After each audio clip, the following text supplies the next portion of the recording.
Just wanted to make a quick video and show a couple of the small changes that we've done, a couple of the bigger changes that we've done to the way the breeding system works for Husbandry.Pro. So if you take a look on the left-hand side, we've changed the menu. Now you see one called Breeding, and then under that you've got your breeding plan, you've got your incubator, breeding records, and breeding loans. So the breeder loans was there before, the breeding plans were there, and so was the incubator. This breeding record is new. And the way we do breeding or incubator is a little bit new too. So if you click on your incubator, you'll see now you have two different versions that you can use. You can either use a tile version, which is this version, or you can use the table version that was there before. Now, the reason that this has changed is because we now allow this information to be shown publicly. So you can actually display any of the incubation records publicly, and the way you would do that is just click this little gear here, and at the bottom it says do not show on public pages, or if it isn't shown, you would click it when it says show on public pages. So right now this one doesn't appear public.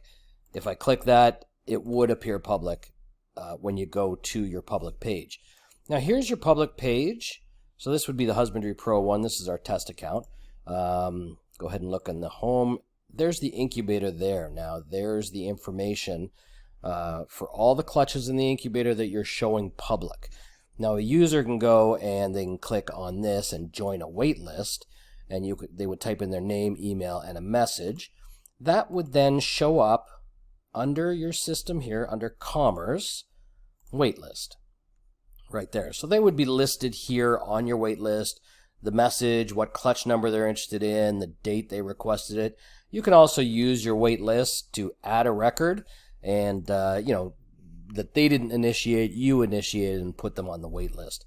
You can then archive that user, you can delete the comment, you can do any of that kind of stuff there. So let's go back to the incubator here.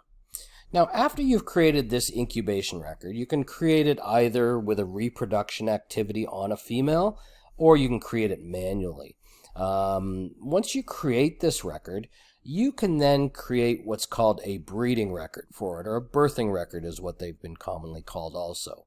So we've got this clutch here. It's on day 2 of 56, but once it hatches, we can go ahead and we can create a breeding record for it. Right here, we don't have one on this record here, so we're going to go ahead and click that and create breeding record.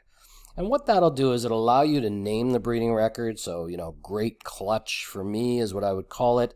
You can create it from incubation, which is what we did. We created it from the incubation page.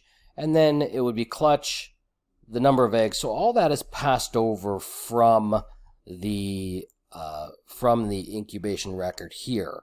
And then once you create that, it will show up in your breeding records. So here are the breeding records here. So this is the one I have complete now.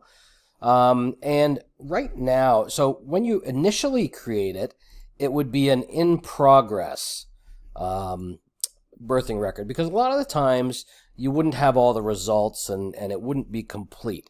Once you complete it and you have all the information into this record, you would then make it complete, and then you wouldn't be changing it again in the future.